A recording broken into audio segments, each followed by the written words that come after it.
स्वागत है आप सभी का आपके अपने यूट्यूब चैनल दक्षता अकेडमी पर। तो ज्योग्राफी सीरीज में आज का हमारा टॉपिक है चक्रवात, और चक्रवात में भी मुख्यतः आज हम पढ़ेंगे उष्णकटिबंधीय चक्रवात के बारे में। और अगर आपका ये क्वेश्चन बनता है कि उष्णकटिबंधीय चक्रवात ही क्यों पढ़ रहे हैं, शीतोष्णकटिबंधीय चक्रवात हम क्यों नहीं कवर कर रहे हैं, तो आपको अगर याद है तो ज्योग्राफी सीरीज में हमने पिछला टॉपिक कवर किया था मानसून का लौटना या मानसून का निवर्तन, जिसमें हमने देखा था कि भारत के पूर्वी तट पर जो वर्षा के हमने 3 कारण देखे थे, उसमें एक अन्य कारण था। वह कौन सा था कि भारत का जो पूर्वी तट है उस पर उष्णकटिबंधीय चक्रवात के कारण भी वर्षा होती है। और यह जो उष्णकटिबंधीय चक्रवात है उसकी उत्पत्ति कहाँ होती है? आपके बंगाल की खाड़ी में इसकी उत्पत्ति होती है, और जो इसकी दिशा है वह पूर्व से पश्चिम की ओर है। और पूर्व से पश्चिम की ओर जब यह भारत के कौन सा तट है, यह पूर्वी तट, तो यह जब भारत के पूर्वी तट पर टकराता है तो यहाँ पर यह वर्षा कराता है। तो आज का हमारा फोकस टॉपिक होगा उष्णकटिबंधीय चक्रवात। क्यों? क्योंकि मानसून का निवर्तन में उस टाइम मैंने आपको बोला भी था कि इसके बारे में हम नेक्स्ट वीडियो में पढ़ेंगे। और भारतीय परिप्रेक्ष्य में देखें तो भारत की जो जलवायु है वह कौन से चक्रवात से प्रभावित होती है? आपके उष्णकटिबंधीय चक्रवात से प्रभावित होती है, जिसकी उत्पत्ति आपके बंगाल की खाड़ी में होती है। तो आज हमें जानना है कि यह उष्णकटिबंधीय चक्रवात है, इसकी उत्पत्ति किन कारणों से होती है और इसकी अन्य क्या विशेषता है। तो चलिए एक एक करके देखते हैं।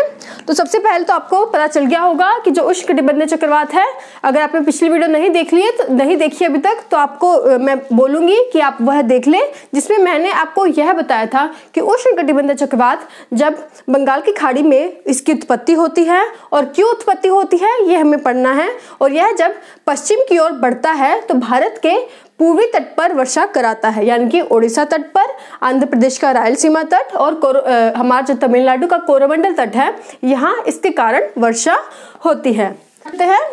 पहला जो मुख्य कारण है, मुख्य जो परिस्थिति उत्पन्न होनी चाहिए वह कौन सी है? जहां भी आप चाहते हैं, और इससे पहले आप यह जान लें जो चक्रवात की उत्पत्ति है कहाँ होती है? आपके महासागरीय सतह पर होती है। और चक्रवात की उत्पत्ति के लिए पहले जो फॉरमोस्ट चीज है, इंपॉर्टेंट चीज है, वह क्या है कि इसके लिए जो आपके महासागरीय सतह का तापमान है वह कितना होना चाहिए? 27 डिग्री सेल्सियस।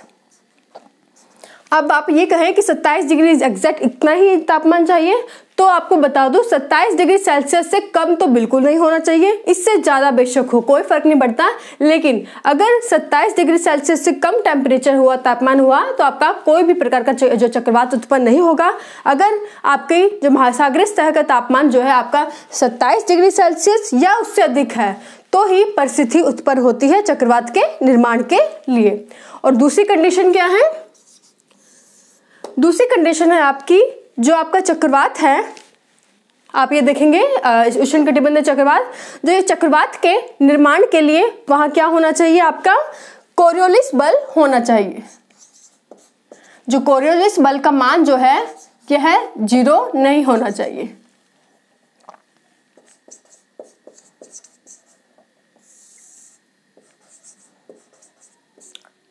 तो कोरियोलिस बल की अगर हम बात करें तो कोरियोलिस बल अगर हम देखें तो कोरियोलिस बल जो है आपकी विषुवत रेखा पर 0 होता है। तो अभी मैंने कहा कि चक्रवात वहीं उत्पन्न होंगे जहां कोरियोलिस बल का मान 0 न हो। तो चूंकि विषुवत रेखा पर आपका कोरियोलिस बल का मान क्या है? 0 है, इसलिए विषुवत रेखा पर आपके चक्रवात उत्पन्न नहीं होते। हालांकि विषुवत रेखा के पास हम देखते हैं आपको जो विषुवत रेखीय जो क्षेत्र है वहां आपका तापमान 27 डिग्री सेल्सियस से भी अधिक होता है, लेकिन फिर भी वहां कोई चक्रवात की उत्पत्ति नहीं होती। क्यों? क्योंकि कोरियोलिस बल वहां 0 होता है। और कोरियोलिस बल के अगर आपसे पूछा जाए यह अधिक कहाँ होता है, तो जैसे ही आप विषुवत रेखा से उत्तर की ओर या दक्षिण की ओर ध्रुवों की ओर बढ़ते जाते हैं तो जो कोरियोलिस बल है इसका मान बढ़ता जाता है। यानी कि अगर हम देखें चक्रवात कोई उत्पन्न होगा तो वह कहाँ होगा? आपके जो कौन सी रेखा है? विषुवत रेखा। तो विषुवत रेखा के उत्तर और दक्षिण में लगभग 10 डिग्री के आसपास, 10 डिग्री उत्तर और 10 डिग्री दक्षिण, तो 10 डिग्री उत्तरी गोलार्ध में। उसके बाद आपका कोरियोलिस बल का जो मान है वह ध्रुव तो क्या बढ़ता जाएगा। इसी तरह दक्षिण में भी आपका जो कोरियोलिस जो बल है इसका मान दक्षिणी ध्रुव तक क्या होगा? बढ़ता जाएगा। तो इस तरह हम देखें तो कोरियोलिस बल है वह 0 होता है आपके विषुवत रेखा पर, और यह सर्वाधिक होता है आपके ध्रुवों पर।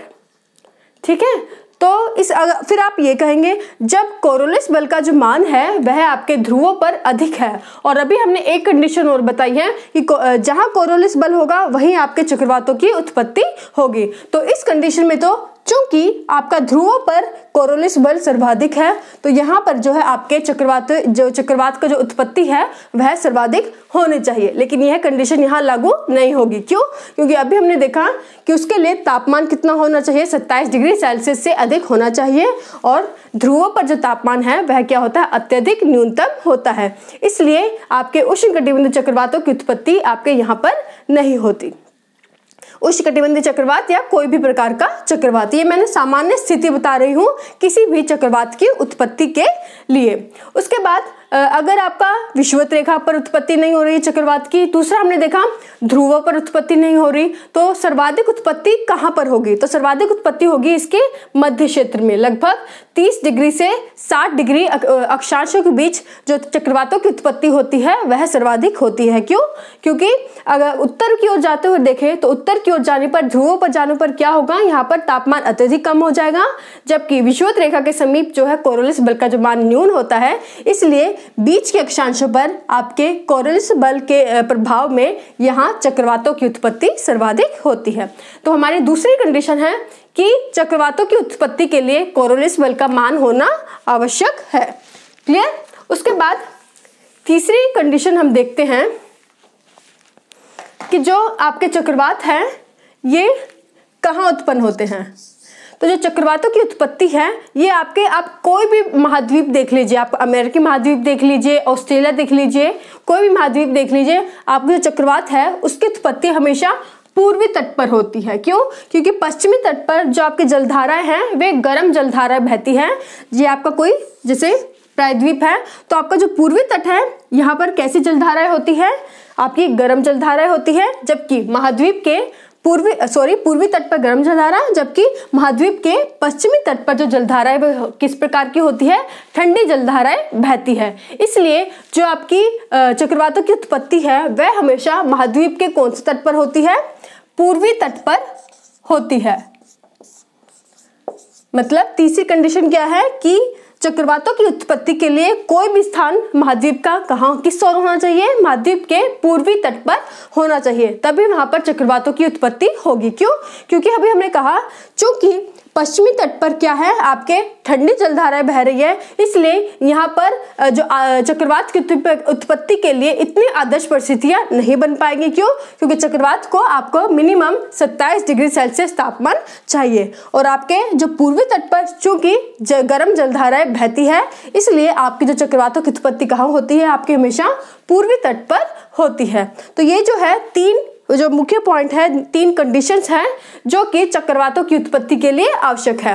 अब हमें यह देखना है कि जो ये तीनों कंडीशन है ये आपके उष्णकटिबंधीय चक्रवात पर किस प्रकार लागू होती है, जिसके कारण इसकी उत्पत्ति आपके बंगाल की खाड़ी में होती है। ओके, तो ये चीजें आप नोट कर लें, तीन चीजें इंपॉर्टेंट हैं। इसके अलावा आप देख सकते हैं कि जो चक्रवात है ये हम आगे चीजें कवर करेंगे कि जो चक्रवात की क्या विशेषता है। उससे पहले हमें देखना है उष्णकटिबंधीय चक्रवात की विशेषताएं।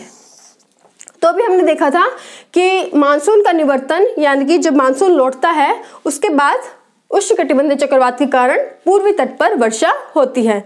इसके अलावा हमने देखा था पहले की वीडियोस में क्या कि 21 जून को जो आपका सूर्य की जो किरणें हैं वे कहाँ सीधी पड़ती है, आपकी कर्क रेखा पर सीधी पड़ती है, जो कि भारत के बीचों बीच होकर गुजरती है।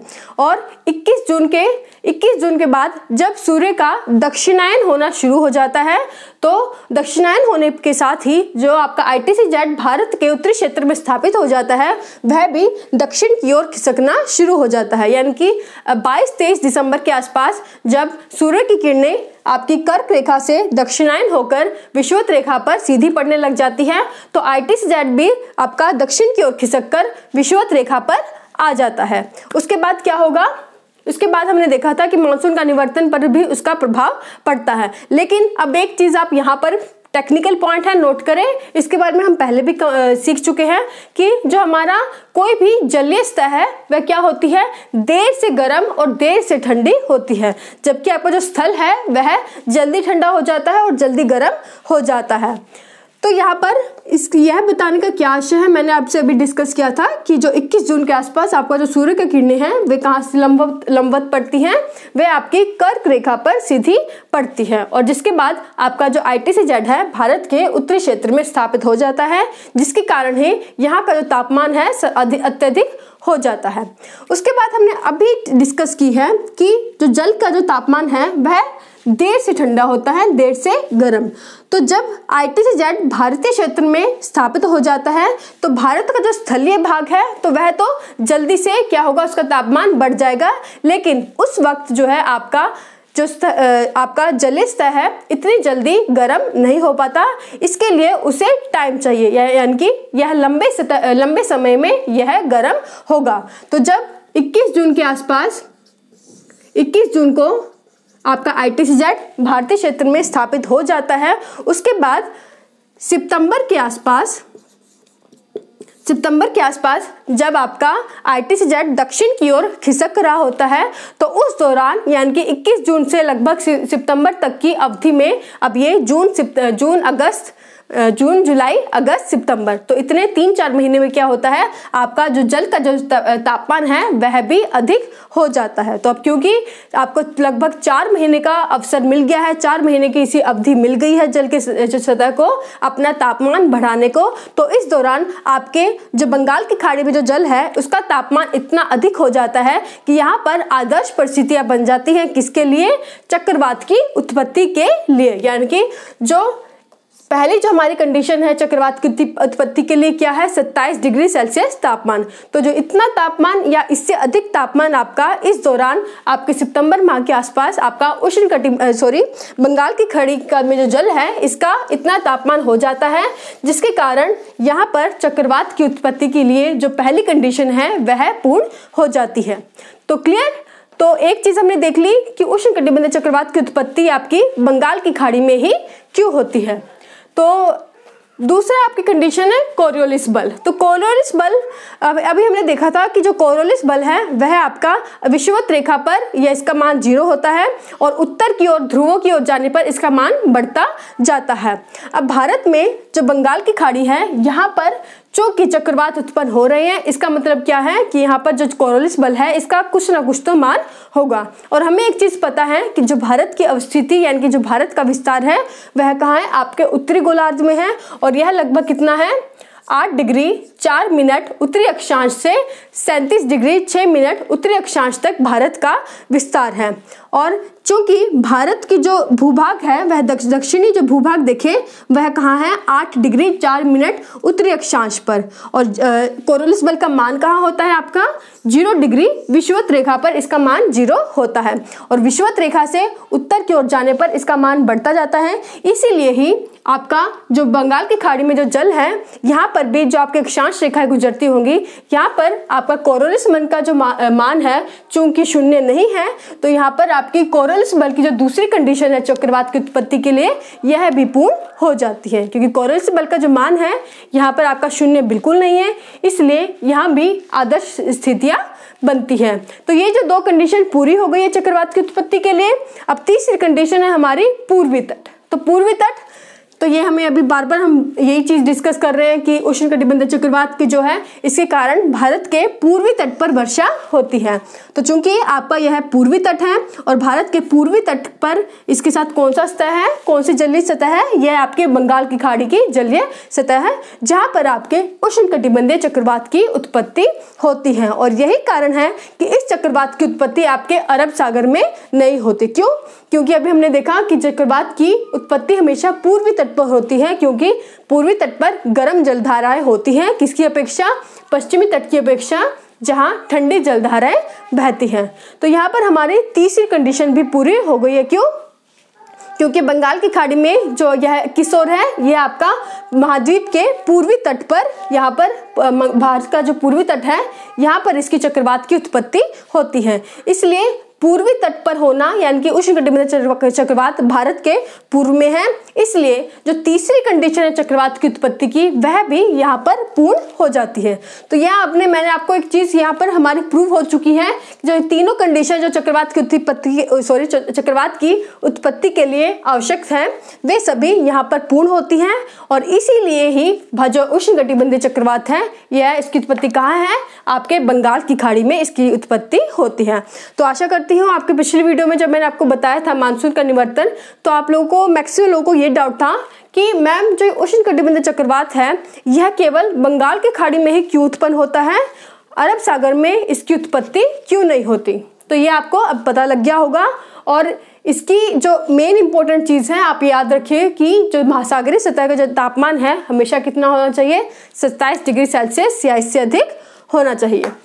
तो ये थी 3 कंडीशंस, और उसके बाद हम देखेंगे कि चक्रवात की विशेषताएं क्या होती हैं। उससे पहले एक चीज़ और बता दूं कि जो चक्रवात है ये किसके साथ आगे की ओर बढ़ते हैं, यानी कि कोई तो सोर्स होना चाहिए, कोई तो माध्यम होना चाहिए जिसके सहारे ये आगे की ओर बढ़ती है। क्यों? क्योंकि जो चक्रवात है कभी स्थिर नहीं होता। आज अभी अगर यहाँ है तो थोड़ी देर में वह आगे थोड़ी दूर पर होगा, यानी कि चक्रवात बिल्कुल भी स्थिर नहीं होते। तो ये किस प्रकार गमन करते हैं, किस प्रकार आगे की ओर बढ़ते हैं, तो इसका माध्यम क्या है।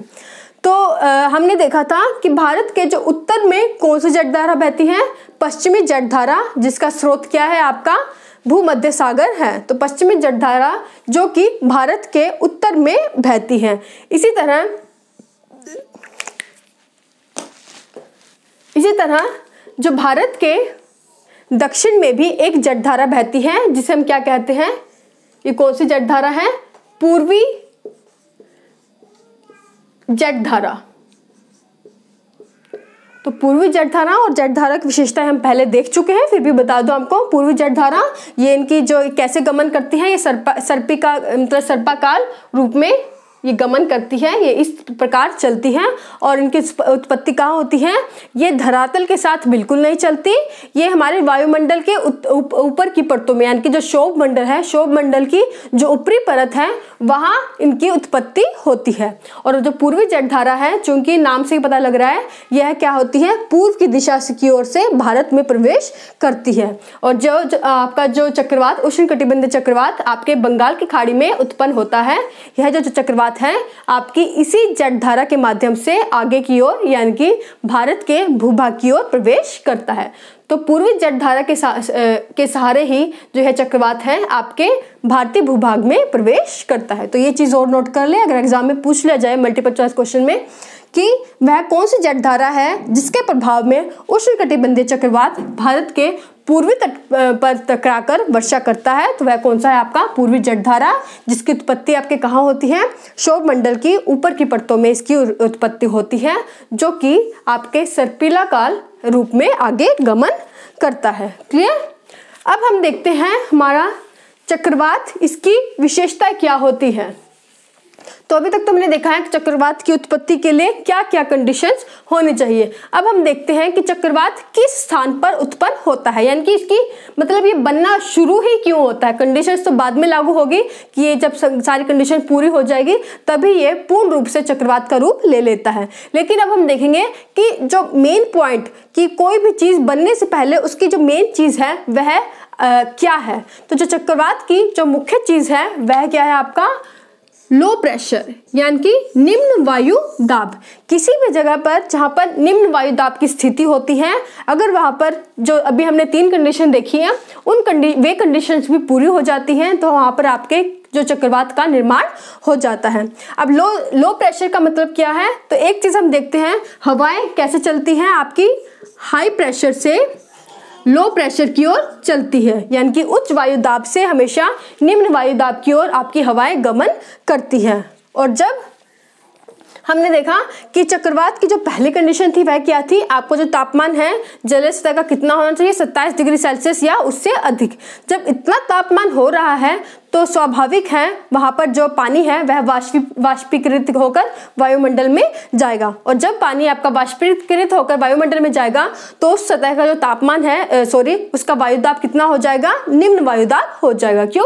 क्योंकि जो आपका जो जल है वह वाष्पीकृत होकर वायुमंडल में जा रहा है। तो जल जब वाष्पीकृत होकर वायुमंडल में चला जाएगा तो इस जलीय सतह का जो ये वाला आपका स्थान है जहाँ से जल वाष्पीकृत हुआ है, यहाँ का जो वायुदाब क्या हो जाएगा, आपका निम्न वायुदाब यानी कि लो प्रेशर हो जाएगा। और जब इतने अधिक टेम्परेचर में इसका इतना सर्वाधिक लो प्रेशर हो जाएगा, यानी कि जब यह जो निम्न वायुदाब का क्षेत्र है इतना अधिक शक्तिशाली हो जाएगा कि यह अपने आसपास के जो हवाएं हैं उच्च वायुदाब की उसे भी अपनी ओर आकर्षित कर लेंगी। क्यों? क्योंकि वे उच्च वायुदाब वाली पवनें जिनका जो प्रेशर है वह हाई प्रेशर है, वह क्या करेगा, आपका लो प्रेशर की ओर आकर्षित होगा। तो इस तरह से तो ये आपका जो बेसिक पॉइंट है, यानी कि क्या है बेसिक पॉइंट, लो प्रेशर यानी कि निम्न वायुदाब, जिसके बाद ही आपके चक्रवात की उत्पत्ति की परिस्थितियां बनती हैं। तो निम्न वायुदाब और कब होता है, जब आपका वाष्पीकृत होकर जो आपका वायुमंडल में वाष्पीकरण होएगा, तो वाष्पीकरण से जब आपका निम्न दाब की स्थिति बनती है उसके बाद वे पवनें जो कि उच्च वायुदाब की है यानी कि हाई प्रेशर से लो प्रेशर की जो पवनें हैं आपके इस एरिया में क्या होंगी, अट्रैक्ट होंगी। तो इस तरह से आपके क्या है, इस तरह से आपका एक पूरा धीरे धीरे जब ये सारी पवनें इस ओर आकर्षित होंगी तो ये यहाँ पर क्या होंगी, ये गमन करने लग जाएंगे और ये आपके पूरे चक्रवात का निर्माण होगा। और हमें पता है जो चक्रवात का जो निर्माण होता है इसमें जो पवनें हैं ये कैसे गमन करती हैं, आपके जो लो प्रेशर के आसपास वृत्ताकार यानी कि गोल गोल इसके आसपास घूमती हैं। क्लियर? और एक चीज और बता दूं मैं आपको यहाँ पर, चलिए बता देती हूँ। अभी हमने देखा था कि आपसे थोड़ा, मैं वैसे थोड़ी देर में बता ही दूंगी, लेकिन उससे पहले आप थोड़ा साथ में मेरे सोचिएगा। अगर मैं आपसे पूछूं कि उत्तरी गोलार्ध में जो पवनों की दिशा है वे किस ओर होती है, वे क्लॉकवाइज होती है या एंटी क्लॉकवाइज, यानी कि घड़ी की सुई की जो दिशा है उस ओर होती है या उसके उलट होती है। तो सोचिए, ये मैंने चीज़ आपको भी बताई है। तो चलिए अब तो मैं बता ही देती हूँ, अगर आपको याद आ गया हो तो बहुत अच्छी बात, नहीं आया तो मैं बता ही देती हूँ। तो मैंने आपको बता चुकी हूँ कि जो उत्तरी गोलार्ध है वहाँ पर जो आपकी पवन की दिशा है वह क्या होती है, क्लॉकवाइज होती है। तो उत्तरी गोलार्ध में पवन की जो दिशा है वह क्लॉकवाइज होती है और दक्षिण गोलार्ध में जो आपकी पवन की दिशा है वह कैसी होती है, एंटी क्लॉकवाइज। यानी कि उत्तरी गोलार्ध में आपकी जो घड़ी की सुई की दिशा में और दक्षिणी गोलार्ध में सही की जो आपकी सुई की घड़ी की जो दिशा है उसकी उल्टी दिशा में आपकी पवनों की डायरेक्शन होती है। तो ये मैंने आपसे बात की पवनों के परिप्रेक्ष्य में। तो पवन उत्तरी गोलार्ध में क्लॉकवाइज और दक्षिणी गोलार्ध में एंटी क्लॉकवाइज। लेकिन अब मैं बात करती हूँ आपसे चक्रवात के परिप्रेक्ष्य में। तो चक्रवात की जो दिशा होती है इसके बिल्कुल उलट है, यानी कि उत्तरी गोलार्ध में जो चक्रवात की दिशा है वह कैसी होती है, एंटी क्लॉकवाइज। ओके। और जो दक्षिणी गोलार्ध में आपकी जो पवनों की दिशा है वह कैसी हो जाती है, आपकी क्लॉकवाइज। ठीक है, तो ये चीज को आप याद रखें। एक चीज याद कर ली, अगर आपको ये याद हो गया कि पवनों की दिशा उत्तरी गोलार्ध में क्लॉकवाइज है तो ये चीज याद रखिएगा कि चक्रवात इससे उलट होगा, यानी कि चक्रवात की जो दिशा है उत्तरी गोलार्ध में एंटी क्लॉकवाइज होगा। और इसीलिए जो चक्रवात आपके उत्तरी गोलार्ध में उत्पन्न होते हैं, तो उष्णकटिबंधीय चक्रवात की हम बात कर रहे हैं, क्योंकि भारत भी क्या है आपके उत्तरी गोलार्ध में स्थित है और भारत में जो आपका बंगाल की खाड़ी का जो क्षेत्र है वहीं पर इस चक्रवात की उत्पत्ति होती है। इसलिए जो आपकी पवनों जो चक्रवात है इसकी दिशा उत्तरी गोलार्ध में किस ओर होगी, आपकी इसकी जो दिशा होगी एंटी क्लॉकवाइज होगी, यानी कि ये इसकी दिशा इस ओर होगी। क्लियर? तो ये चीज आपसे पूछी जा सकती है। उष्णकटिबंधीय चक्रवात है, इसकी दिशा क्या होगी, एंटी क्लॉकवाइज होगी। तो ये चीज याद रखें, ये साइड में आप नोट भी कर सकते हैं, बॉक्स बना लें। तो ये अभी हमने देखा। और जो आपकी चक्रवात है इसकी जो गति होती है वह काफ़ी अत्यधिक इसकी गति होती है और इसका अगर हम व्यास देखें, इसका व्यास भी बहुत अधिक होता है, यानी कि 500-600 किलोमीटर तक अगर हम इसका व्यास देखें इतना अधिक व्यास होता है। जबकि जो इसका केंद्र होता है, ये इसका मान लीजिए जो लो प्रेशर है यह इसका केंद्र है और उसके आसपास जो ये है इसका व्यास बना रहा है, यह इसका जो मान देखें वह कितना होगा, 500 से 600 किलोमीटर तक इसका मान हो सकता है। और इसका जो केंद्र का मान है वह न्यूनतम कितना हो सकता है, 25 से 30 किलोमीटर तक इसका मान होता है। उसके बाद हम देखते हैं कि जो आपका बीच का जो केंद्र है इसे हम क्या कहते हैं। तो इसको मैंने यहाँ पर बना रखा है। तो ये क्या है, जो केंद्र है जहाँ पर आपका लो प्रेशर होता है, इसे हम कहते हैं चक्रवात की आंख। तो ये जो प्रेशर आपका चक्रवात बनता है उसका मैंने बिल्कुल डायग्राम आपसे, इस डायग्राम से आपको बनाने की कोशिश करूंगी बताने की। तो ये देखिए आपका जो ये लो प्रेशर है, तो ये जो लो प्रेशर का क्षेत्र है, इसी क्षेत्र को मैं क्या कह रही हूँ, चक्रवात की आंख। तो इसके आसपास ये जो चक्रवात की जो पवनें हैं ये गमन कर रही है। तो इसके पास ये जो सारी पवनें हैं ऐसे ऐसे जाएंगी और बार बार यहाँ पर प्रवेश करेंगी। तो ये चक्रवात की आंख है और ये क्या है, ये चक्रवात की दीवार है। क्लियर। तो ये काफी आपने टर्म्स देखी होगी, चक्रवात की आंख या चक्रवात की दीवार। तो चक्रवात की आंख कौन सा क्षेत्र है, चक्रवात की आंख वह आपका निम्न दाब का क्षेत्र है जिस ओर आपके जो चक्रवातीय पवनें हैं आपके आकर्षित होती है। जबकि चक्रवात की दीवार कौन सी है, वह दीवार यानी कि वे पवनें जो कि चक्रवात की आंख के सहारे ऊपर की ओर जाती है उसे हम क्या कहते हैं, चक्रवात की दीवार कहते हैं। क्लियर। और उसके बाद हम देखेंगे अगला पॉइंट होगा हमारा कि चक्रवात है वह किन क्षेत्रों में क्या है, वर्षा कराता है और किन क्षेत्रों में वर्षा नहीं करा पाता, या जो चक्रवात है ये मृत कब हो जाता है, क्योंकि एक समय तो आता है जब चक्रवात रहते ही नहीं है। तो ये चीज हम आगे कवर करेंगे। पहले मैं इसे रब कर देती हूँ।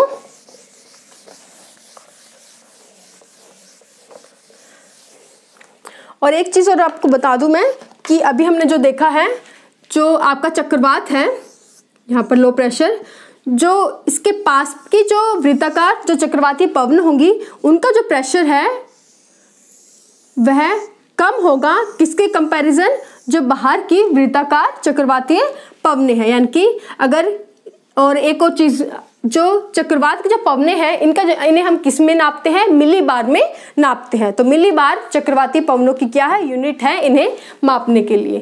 तो ये चीज याद रखें। और अगर चक्रवात अगर घना होगा यानी कि इसकी जो पवनें हैं पास पास होंगी, तो पास पास पवनें होने के कारण जो इसका मतलब क्या है, जो चक्रवात है यह आपका अत्यधिक है, यानी कि इसका जो प्रेशर है वह सर्वाधिक है।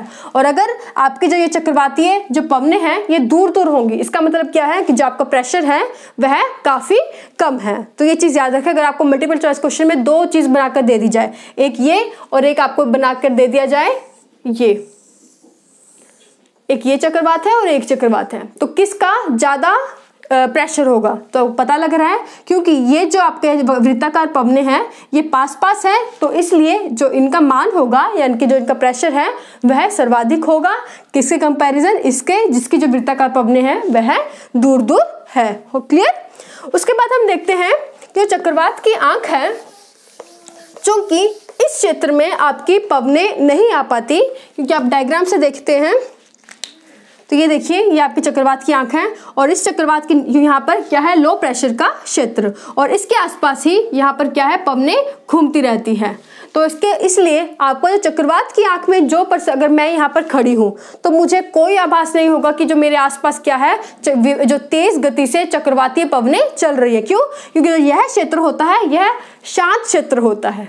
तो शांत क्षेत्र होने के कारण यहाँ पर अगर कोई व्यक्ति खड़ा है उसे बिल्कुल आभास नहीं होगा कि इसके आसपास जो है वह तेज गति में चक्रवातीय पवन चल रही है। लेकिन यह भी नहीं है कि बिल्कुल से कभी आभास ही नहीं होगा। क्यों? क्योंकि अभी हम थोड़ी देर पहले देखा है कि जो चक्रवात हैं वे कभी स्थिर नहीं रहते, ये क्या है, गमन करते रहेंगे। तो जब यह चक्रवात इस ओर यानी कि इस दिशा में गमन करेगा तो क्या होगा, जो इस यहाँ पर जो व्यक्ति खड़ा है अब उसे चक्रवात का आभास हो जाएगा, क्योंकि अब वह चक्रवात के जो केंद्र है, चक्रवात की आंख है, उसमें खड़ा नहीं रह गया। तो मेरा कहने का आशय है कि जो चक्रवात की जो आंख वाला जो क्षेत्र है, जो उसका मध्य केंद्र भाग होता है, वह क्या है, एक शांत क्षेत्र होता है। और उसके जो ठीक ऊपर यानी कि यहाँ पर आपके कपासीय मेघ, कपास मेघ क्या है, ये मेघों के प्रकार है जो हम आगे की वीडियो में देखेंगे कि अलग अलग प्रकार के मेघ होते हैं। और जो चक्रवात के द्वारा जो यहाँ पर मेघ का निर्माण हुआ है, ये कौन से मेघ हैं जिसके कारण वर्षा होती है, ये है आपके कपासीय मेघ। तो चक्रवात के आंख के ठीक ऊपर क्या है, किसी भी प्रकार के मेघ या बादल का निर्माण नहीं हो पाता, क्योंकि यह आपका शांत क्षेत्र है जहां पर आपके चक्रवाती पवनें एंटर नहीं कर पाती। और चूंकि आपके जो चक्रवात की यह जो दीवार है यहाँ पर आपके चक्रवातीय पवने की जो सघनता है यह सर्वाधिक होती है, इसलिए चक्रवात की जो दीवार है इस क्षेत्र में आपके जो मेघ का निर्माण होता है यह सर्वाधिक होता है। और इसी कारण जो आपके चक्रवात की आंख से सटा जो क्षेत्र होता है यहाँ पर सर्वाधिक वर्षा होती है अन्य क्षेत्रों की अपेक्षा। और अगर आपसे पूछा जाए कि चक्रवात जो है इसके कारण कौन से मेघ बने हैं, ये आपके हैं कपासीय मेघ। अगर ना भी करें नोट तो कोई बात नहीं, आगे हमने इसी के बारे में पढ़ना ही है। तो ये चीज नोट कर ले, चक्रवात की आंख शांत क्षेत्र, इसके ऊपर कोई मेघ नहीं बनता, यह एक शांत क्षेत्र है।